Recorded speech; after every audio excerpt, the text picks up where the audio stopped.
Hello everyone, my name is Arya Baita Rahma and you can call me Baita. Anyway, Baita means home. So if you're in trouble or difficulty and you can't find your way back home, I'm all ears as your home and I'm able to demonstrate you the spectacular matter you have never gazed at before. Di video kali ini, aku akan menceritakan suatu kisah dari seorang perempuan bernama Marsinah. Kita mulai dari ditemukannya Marsinah di sebuah gubuk kecil di tengah hutan. Pada 8 Mei tahun 1993, Indonesia dikejutkan oleh penemuan jasad seorang buruh perempuan bernama Marsinah di suatu gubuk kecil yang terletak di tengah-tengah hutan jati yang terletak di salah satu dusun bernama Dusun Jegong, Kecamatan Wilangan, Kabupaten Nganjuk, Jawa Timur.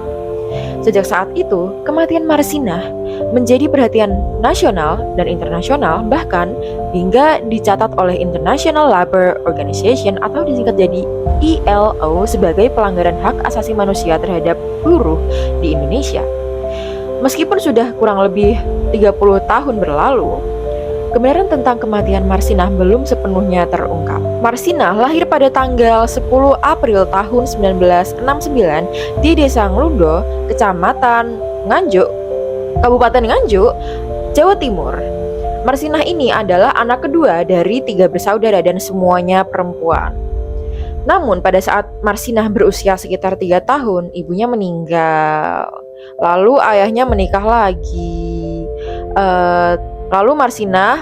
Karena itu Marsinah dirawat oleh neneknya yang bernama Pairah bersama paman dan bibinya.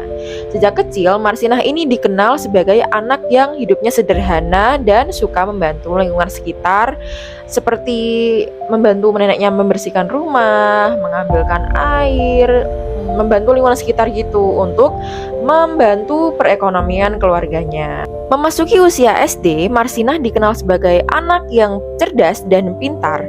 Namun, kondisi ekonomi keluarga membuat Marsinah harus putus sekolah setelah lulus SMP. Setelah SMP ini, dia menjalani berbagai pekerjaan serabutan untuk untuk mengcover biaya kehidupan sehari-hari di keluarganya. Dia ini pernah bekerja sebagai buruh tani musiman, membantu tetangga berjualan, apapun pekerjaan yang bisa dia lakukan, dia pasti ambil itu untuk menyambung perekonomian keluarga. Namun, meskipun begitu, Marsinah masih berkeinginan untuk melanjutkan pendidikan tingginya, khususnya di bidang hukum, karena Marsinah tertarik pada persoalan keadilan. Namun, karena kondisi perekonomian keluarga yang tidak memungkinkan tadi, hal itu menjadi hal yang mustahil untuk dia. Pada tahun 1989, Marsinah memutuskan untuk merantau ke Surabaya dan tinggal bersama kakaknya. Di masa inilah Marsinah mulai bekerja sebagai buruh pabrik. Marsinah sempat bekerja di pabrik plastik SKW di kawasan industri Rungkut, lalu pindah ke perusahaan pengemasan barang.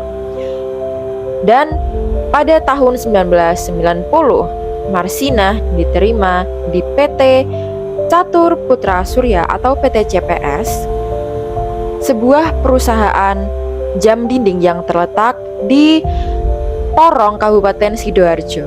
Di PT CPS, Marsinah bekerja sebagai buruh produksi.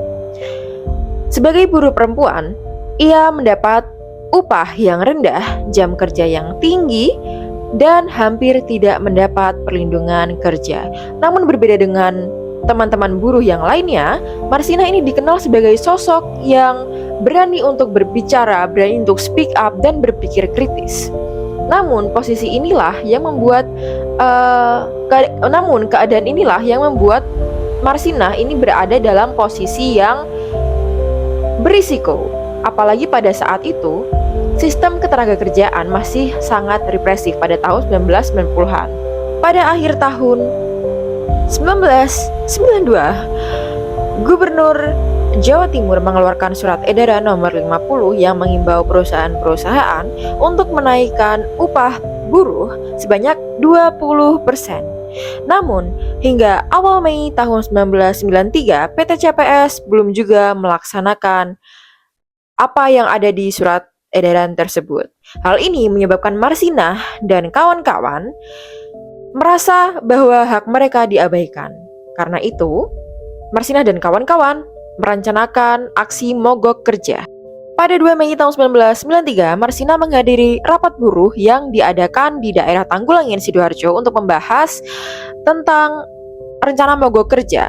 Lalu keesokan harinya, yaitu tanggal 3 Mei tahun 1993, Marsina dan rekan-rekan kerjanya mulai mengajak buruh-buruh lain untuk melakukan mogok kerja sebagai bentuk perlawanan atas diabaikannya hak-hak mereka. Namun, pihak Koramil Sidoarjo ikut turun tangan dan meminta para buruh untuk tetap bekerja. Namun sampai pada saat keesokan harinya, yaitu 4 Mei tahun 1993, pekerja yang ada di PT CPS tetap melakukan mogok kerja. Mereka mengajukan 12 tuntutan, termasuk kenaikan upah, tunjangan tetap, hak cuti, dan pembenahan organisasi buruh. Dalam perundingan tersebut, Marsinah menjadi salah satu dari 15 perwakilan buruh. Setelah sebagian besar tuntutan tersebut disetujui, Marsinah menyampaikan kepada rekan-rekannya bahwa perjuangan kita telah selesai. Sekarang mari kita bekerja lagi. Namun keadaan menjadi berubah drastis keesokan harinya. Pada tanggal 5 Mei tahun 1993, sekitar pukul 1 siang waktu Indonesia Barat, sebanyak 13 buruh dipanggil dan diamankan di Kodim Sidoarjo untuk menandatangani surat pengunduran diri atas tuduhan menghasut dan mengganggu keamanan. Marsinah yang mendengar ini tentunya tidak terima, dan lalu pada sore harinya hingga malam harinya, Marsinah dengan rekannya mendatangi Kodim Sidoarjo untuk menanyakan tentang keberadaan dan kondisi rekan-rekannya yang 13 orang itu tadi. Menurut kesaksian, ada yang mendengar suara buruh yang sedang disiksa di dalam gedung. Malam itu sekitar pukul 10 malam waktu Indonesia Barat, Marsinah berpamitan pulang dari kos temannya dan mengatakan bahwa dia mau mencari makan terlebih dahulu sebelum benar-benar pulang.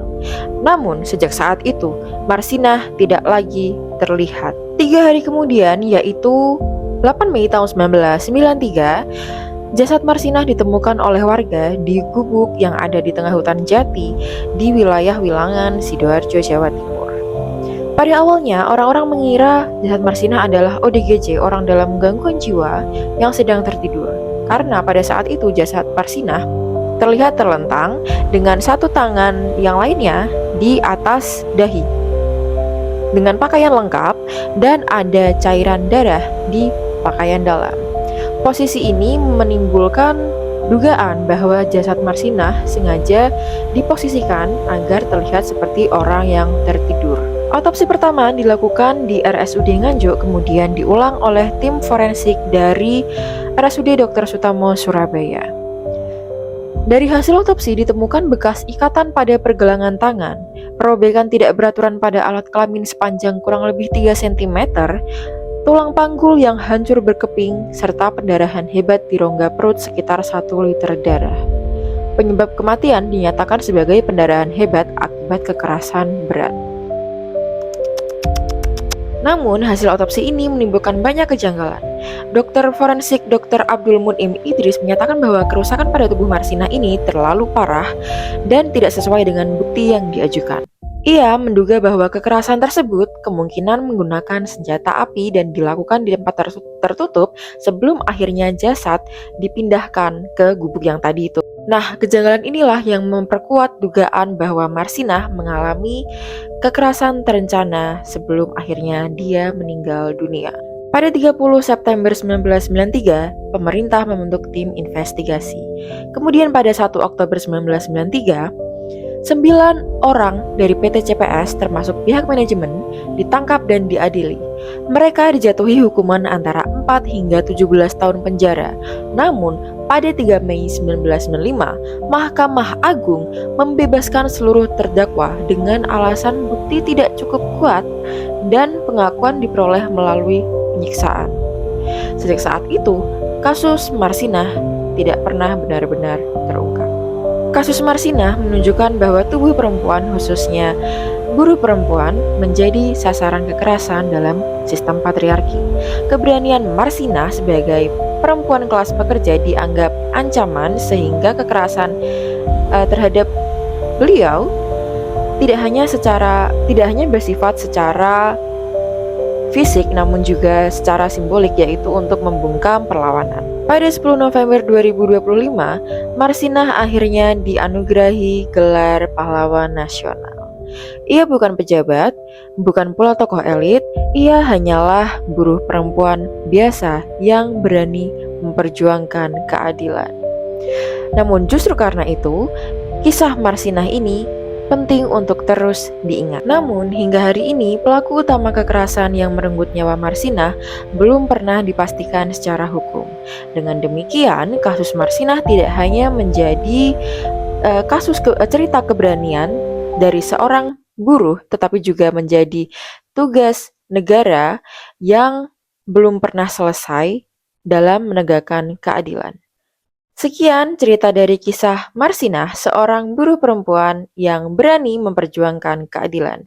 Mari kita bersama-sama mendoakan agar pahlawan kita istirahat dengan tenang dan pelaku utama kekerasannya cepat dipastikan secara hukum. Jika kalian memiliki info apapun tentang kasus ini, silakan drop di kolom komentar agar kita juga bisa sama-sama belajar dalam mendalami kasus Marsinah ini. Aku Baita, aku Rumah, bye-bye.